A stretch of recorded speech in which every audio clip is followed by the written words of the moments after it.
सत्संग जी बड़े प्रेम और सत्कार से कहना जी, धन निरंकार जी। सत्संग जी दास विनती कर रहा है, दास से त्रुटि हो जाए तो अपने घर के बालक समझकर क्षमा करिएगा। सत्संग जी, सत्संग जी, सावन भक्ति, संयम और आत्मचिंतन का महीना है।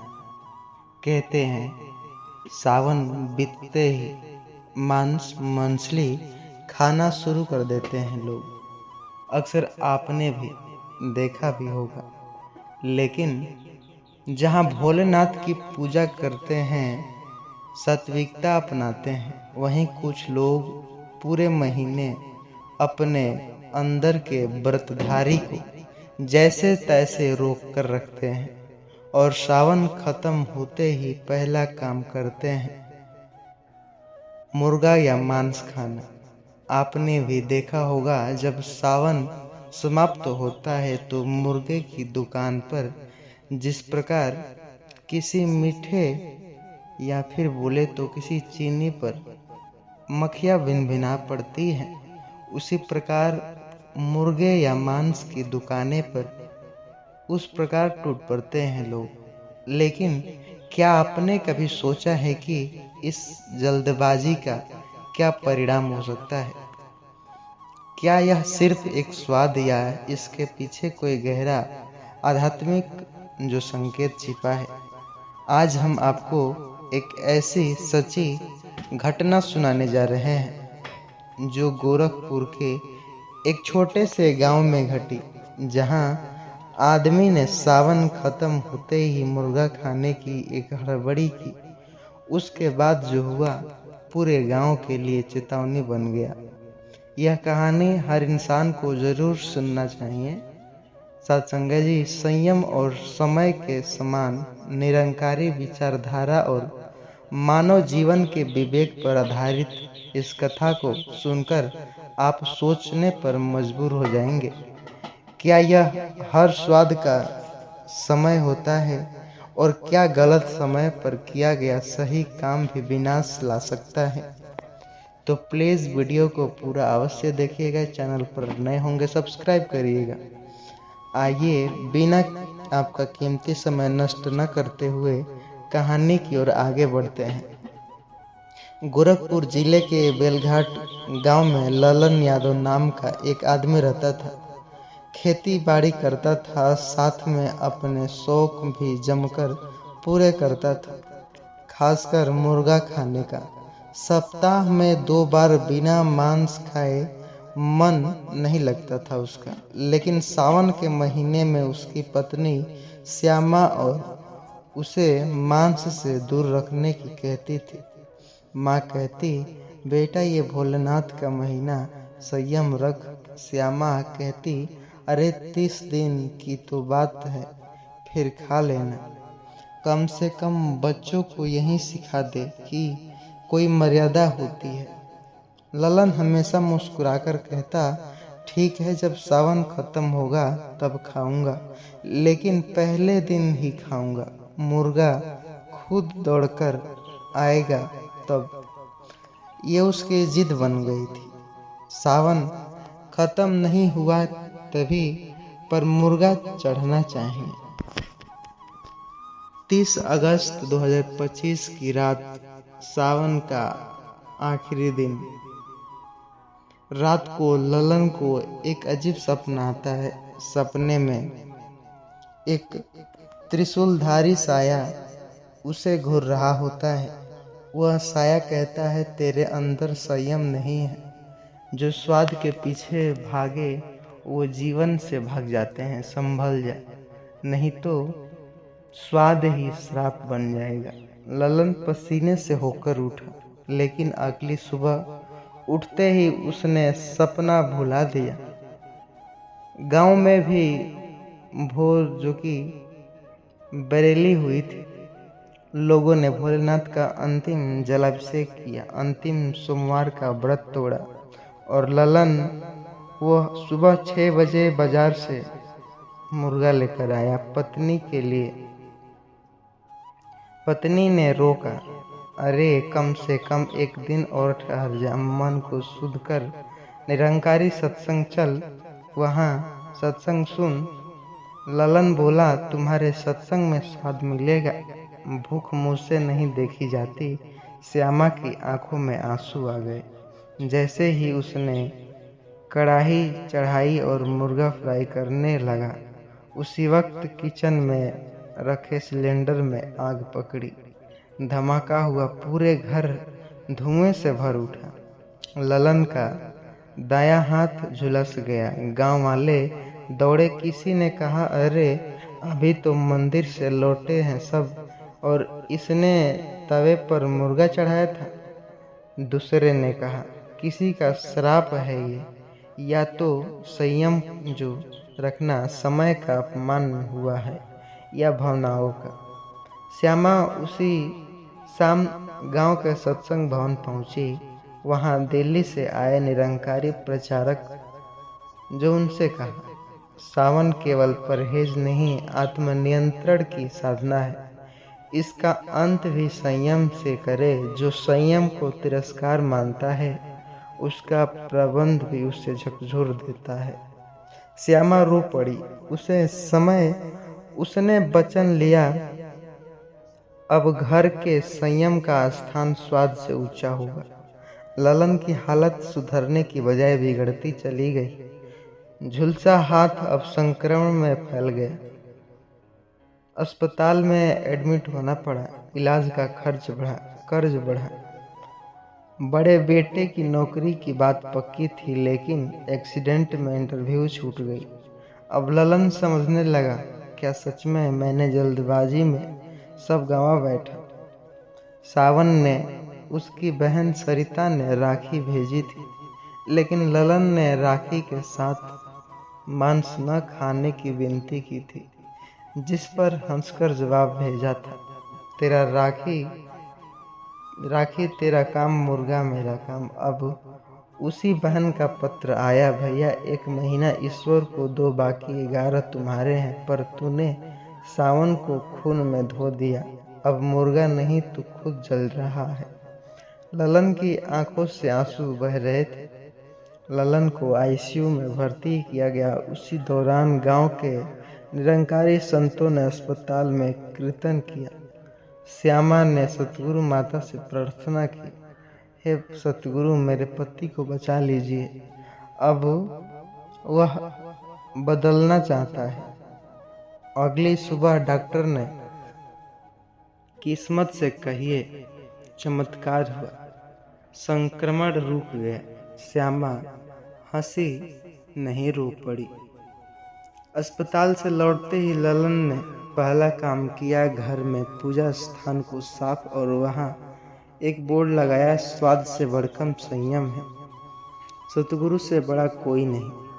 उसने गांव में एक स्टॉल खोला, सात्विक भोजन क्षेत्र, जहाँ श्रावण और अन्य व्रतों में लोगों को निःशुल्क सात्विक भोजन मिलता। अब लोग कहते, जो पहले मुर्गा खोजता, अब भूखों की जो खिलाता, वो ललन नहीं, वो अब निरंकारी ललन हो गया। इस कहानी से निष्कर्ष यह निकलता है कि निरंकारी विचारधारा कहती है, कोई वस्तु अच्छी या बुरी नहीं होती, पर उसका समय, उसकी भावना और उसका उद्देश्य ही उसे पुण्य या पाप बनाता है।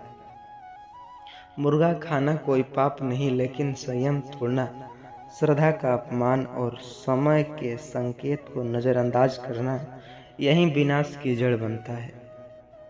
सत्संग जी, तो आशा करते हैं यह वीडियो आपको दिल को छू ली होगी। तो प्लीज़ चैनल पर नए होंगे सब्सक्राइब करिएगा, और इस वीडियो को मित्रों के साथ व्हाट्सएप के जरिए शेयर ज़रूर करिएगा, ताकि वे भी संयम रख सके। सत्संग जी, सतगुरु बाबा हरदेव सिंह जी कहते हैं, दूसरों की मदद करना ही हमारी असली पहचान है सेवा का। तो प्लीज़ वीडियो को लाइक करिएगा, चैनल पर नए होंगे सब्सक्राइब करिएगा, और कमेंट में धन निरंकार अवश्य लिखिएगा। सत्संग जी, अक्सर राखी का त्योहार, यह ऐसा त्योहार है जैसे लोग आपने सुना होगा, कहते हैं इस दिन बहन को कुछ जरूर देते हैं। कहते हैं जो नहीं देगा विनाश होगा, गरीब होगा या अमीर। राखी एक ऐसा धागा, लेकिन इसमें छिपा है भावनाओं का समुद्र, बहन के प्रेम और भाई का रक्षा के लिए वचन का प्रतीक। यह त्योहार हर साल आता है, लेकिन इस साल भी आया है। हर किसी के लिए इसका अर्थ एक नहीं होता। कुछ भाई इसे श्रद्धा से मानते हैं तो कुछ इसे खर्च समझकर टाल देते हैं। पर क्या सच में एक राखी को नजरअंदाज करना जीवन में भारी विनाश का कारण बन सकता है? भारत में रक्षाबंधन सिर्फ धागा बांधने का पर्व नहीं, यह रिश्ते की डोर को सहेजने का एक भावनात्मक त्योहार है। लेकिन जब इस पवित्र पर्व को सिर्फ औपचारिकता बना दिया जाए और जब भाई बहन के रिश्ते को सिर्फ लेन देन के जरिए से देखा जाए तो क्या होगा? क्या सचमुच राखी के दिन बहन को कुछ न देने से आती है गरीबी, या यह एक अंधविश्वास है जो आपने लोगों के मुख से सुना है? पूरी सच्चाई एक कहानी के माध्यम से, जो सच्ची घटना पर आधारित कहानी है, जो सुनेंगे, जिसे सुन करके आप भी आश्चर्यचकित रह जाएंगे। सत्संगत जी, सच्ची घटना है, जरा गौर से सुनिएगा। पिछले साल की है, 2024 की। ये कहानी आपको मिलवाएगी राजीव नाम के एक ऐसे व्यक्ति से जिसने राखी के दिन बहन को खाली हाथ लौटा दिया, और फिर जो हुआ उसके जीवन में जो घटा वह आपके अंदर जो झकझोर कर रख देगा। यह केवल एक कहानी नहीं, एक सीख भी देगी प्रेम, रिश्ता और कर्तव्य की, जो निरंकारी विचारधारा के उस स्तंभ पर आधारित है जहाँ सतगुरु कहते हैं रिश्तों को निभाओ, सिर्फ दिखाओ नहीं, प्रेम बांटो, रोक कर मत रखो। तो आइए एक ऐसे भावनात्मक तूफान से उतरते जो आपको मजबूर कर देगी सोचने पर, क्या बहन की राखी को अनदेखा करना मात्र एक गलती थी या प्रारब्ध को खुला निमंत्रण? आइए आपका कीमती समय नष्ट न करते हुए कहानी की ओर आगे बढ़ते हैं। उससे पहले चैनल पर नए होंगे सब्सक्राइब करिएगा, वीडियो को लास्ट तक जरूर देखिएगा, इसमें आपका ही भलाई है। राजीव यादव एक मध्यम वर्गीय किसान था। उत्तर प्रदेश के बलिया जिले के एक छोटे से गांव सरायडीह में रहता था। उसका जीवन में जो सब कुछ ठीक चल रहा था, 2 छोटे बेटे, एक सीधे साधी पत्नी, पक्की मकान और खेत, सब कुछ, और मवेशी भी। मगर जो चीज नहीं थी वो भी उसकी बहन ने आत्मिक निकटाता था। राजीव की बहन सुधा दिल्ली में रहा करती थी, एक स्कूल में शिक्षक थी, जो माँ बाप की मृत्यु के बाद सुधा का रिश्ता था सिर्फ राखी के धागे तक ही सीमित रहता और राखी के दिन ही आती। हर साल वह राखी पर आती और भाई को राखी भेजती, मगर इस बार उसने कहा, भैया इस बार मैं खुद आऊंगी, बहुत मन कर रहा है। ऐसा आपने सुना भी होगा गांव में, आपको राखी बांधूंगी।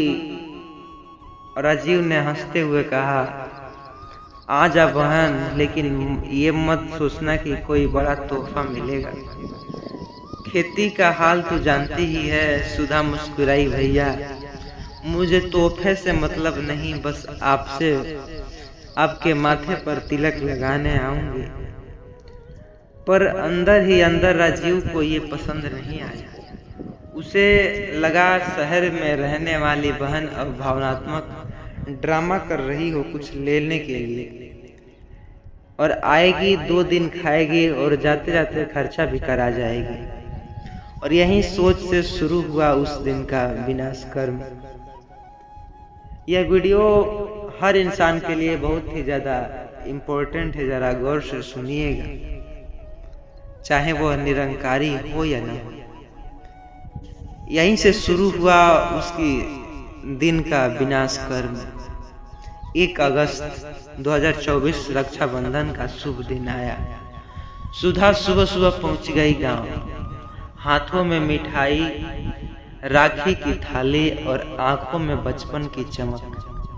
राजीव ने ना तो तिलक कराया, ना मिठाई खाई और ना राखी बंधवाते हुए कहा राखी बांध दे, लेकिन कोई गिफ्ट विफ्ट नहीं मिलेगा, हालात अच्छे नहीं हैं। सुधा का चेहरा उतर गया, लेकिन उसने कुछ नहीं कहा। उसने राखी बांधी, भगवान से भाई की लंबी उम्र की कामना की और कहा, भैया मैं तो आपका साया हूँ, आप कुछ भी दे या न दे, मेरे लिए आप ही सबसे बड़ा तोहफा है। राजीव हंसते हुए कहा, बड़ा भावुक डायलॉग देती है तू, दिल्ली वाली बहन। और बस वो दिन कट गए। राखी के दिन 5 दिन बाद राखी जो राजीव के खेत में गंभीर रूप से आग लगी।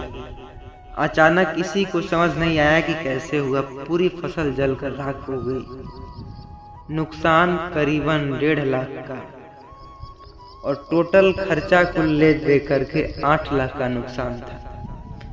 गांव वाले कहने लगे, राजीव इस किसी का श्राप तो लगा है तुझ पे। राजीव ने हंसते हुए कहा, किस्मत खराब है बस। लेकिन सुधा जो अब दिल्ली लौट चुकी थी, रात में फोन पर ही रो रही थी, भैया मुझे लग रहा था कि कुछ अनहोनी होने वाला है। आपने मुझे खाली हाथ लौटा दिया, मन दुआ किया, दुखा दिया। क्या ये उसी का असर हो सकता है? राजीव तो और चिढ़ गए। अरे बस भी कर, अब राखी नहीं तो धरती फट जाएगी क्या? लेकिन ये सिर्फ शुरुआत थी, अभी आगे क्या होता है आइए देखते हैं। राजीव की पत्नी माया एक सत्संगी थी।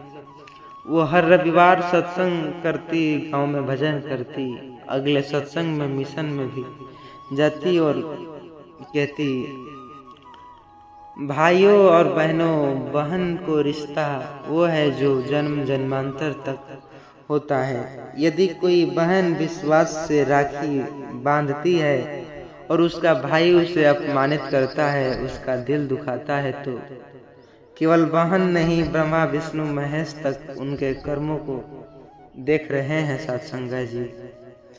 माया इतनी सुनी तो कांप उठी। उसका पति राजीव यही कर चुका था अपने बहन को। उसने राजीव से कहा, सुनिए, बहन कोई भीख नहीं मांग रही थी, वह प्रेम बांटने आई थी। आपने प्रेम को अपमानित किया। राजीव फिर भी अड़ा रहा। ढकोसला है सब, ये सब अंधविश्वास फैला रहे हैं, ऐसा कुछ नहीं होता, उसने कहा। अगले ही सप्ताह राजीव की गाय बीमार हुई, दूध देना बंद की और फिर बेटे की स्कूटी चोरी हुई। इतना सब घटना होते गया लगातार और आखिरकार उसे अपने पछतावे पर पानी फिर गया। खुद ब खुद राजू एक रात खेत जाते हुए गिरा और पैर टूटा उसका। अब न तो खेती बची न आय। धीरे धीरे उसके ऊपर कर्ज चढ़ने लगा। सत्संगा जी, सुधा बार बार मदद के लिए फोन करती, लेकिन राजीव बात तक नहीं करता। गांव में अब लोग कहते, जिस दिन बहन को रुलाया उसी दिन इसका भाग्य उठा है। एक दिन गांव में जो माया राजीव को जबरदस्ती दिल्ली के निरंकारी सत्संग मिशन में लेकर चली गई, वहां सतगुरु माता सुदीक्षा जी के प्रवचनों में हो रही थी। माता जी ने कहा, रिश्ते ईश्वर जोड़ते हैं, एक धागे जो उन्हें तोड़ता है वह स्वयं को ही बांध लेता है अंधकार में, लेकिन जो प्रेम से उसे विनाश निभाता है वह ईश्वर को पाता है। राजीव की आंखें भर उठी। उसी दिन वह सुधा के स्कूल पहुंचा। बहन उसे देखकर रो पड़ी। राजीव उसके चरणों में गिर गया। मुझे क्षमा कर दे बहन, मैंने तुझे खाली हाथ लौटाया, खुद को भी खो दिया। राजीव के माथे टेक लिया। राजीव ने राखी का मतलब तो यही था भैया, तुझे सद्बुद्धि मिले सतगुरु से यही आशा करती हूँ। राजीव ने गांव लौटकर सतगुरु के नाम पर गरीब बच्चों ने स्कूल खोला। सुधा ने मदद की, उसकी पूरी तरह से जमीन एक हिस्सा सत्संग भवन के लिए भी दान कर दिया। धीरे धीरे उसका भाग्य फिर से चमकना शुरू हुआ। अब लोग कहते थे जिसके बहन की दुआओं ने सिखा दिया है उसका भाग्य लुटा दिया, लेकिन जिसने बहन के अनादर किया उस पर खुदा भी मुस्कुरा जाएगा। निष्कर्ष यह निकलता है सत्संगत जी कहानी से कि रिश्तों को निभाइए, बहन केवल एक नाम नहीं, वह उस ईश्वरीय भावना का नाम है जो रक्षाबंधन के धागे में जो दिखता है, संसार का संतुलन बनाए रखती है। बहना राखी पर कोई उपहार भले ही न दे, लेकिन एक मुस्कान और एक गले लगाकर एक सम्मान के साथ, यही तो सच्चा तोहफा होता है सत्संगत जी। आशा करते हैं यह वीडियो आपके दिल को छू ली होगी। तो चैनल पर नए होंगे सब्सक्राइब करिएगा, वीडियो को लाइक करिएगा और इस वीडियो को हर एक मित्रों के साथ शेयर जरूर करिएगा।